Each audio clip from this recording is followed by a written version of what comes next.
mungkin ada soalan, tapi tak apa, insyaAllah. Macam Ustaz Fadlan kata, kita ada perbezaan. Kalau tanya saya demonstrasi, saya akan demonstrasi, ada yang boleh lah kan? Sebab saya nak demonstrasi depan kedutaan Israel. Kalau kata haram, kacau saja.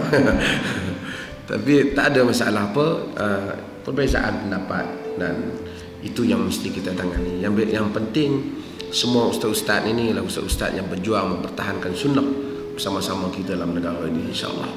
Dan kita mempunyai jumlah yang banyak. Kita tak boleh ignorekan lah. Saya walaupun kadang-kadang ada juga mengkritik sebahagian daripada sahabat-sahabat yang masuk dalam UMNO, tapi bukan semua kan. Saya kata jack kereta boleh ambil tayar je, jangan sampai kita balik kan. Tapi bukan semua lah. Ustaz Fadlan Syekh, tapi yang saya kata tu yang tulis lebih-lebih tu, Ustaz Fadlan tak termasuk lah. Tapi artinya yang penting ialah ustaz-ustaz kita ni telah berjuang bersama-sama. Sebelum daripada era ini, kita telah berjuang bersama-sama untuk menyebarkan sunnah dalam negara ini. Menghadapi rintangan yang sama, kadang-kadang dituduh dengan tuduhan yang sama kan? Tapi tak adalah Ustaz Wahabi, yang ada Ustaz UMNO kan? Jadi yang pentingnya ialah mudah-mudahan kita semua sama-sama untuk melakukan sesuatu yang baik, insya-Allah, dan jadikan perbezaan di kalangan tokoh-tokoh ini sebagai perbezaan yang boleh kita ambil manfaat ilmu di kalangan mereka. Kita akan bahas secara ilmiah. Masa bahas bersungguh-sungguh, lepas bahas kita boleh minum kopi, insya-Allah. Terima kasih banyak. Mungkin Syekh Wahab ada pengumuman. Saya sekali lagi nak minta supaya ada habis lah Bang Khalid masa ahli parlimen.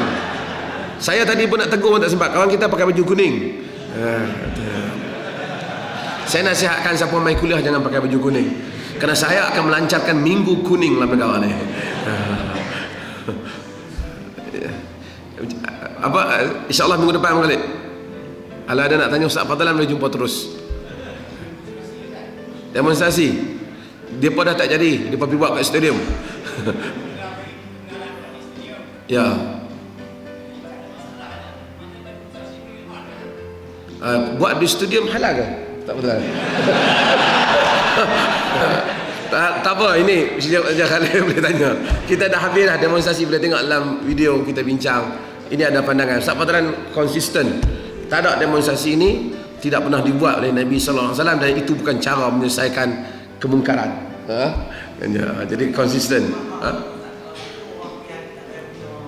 Tak apa, next time, coming soon, we discuss. Kita hormati tetamu kita, dan ini Ustaz Fadlan adalah ustaz yang telah datang ke IQ ni. Sebelum jadi ustaz, bukan dia ustaz UMNO, dia ustaz sunnah. Cuma dia masuk berdakwah dalam UMNO, insya-Allah. Terima kasih banyak semua sahabat-sahabat sekalian.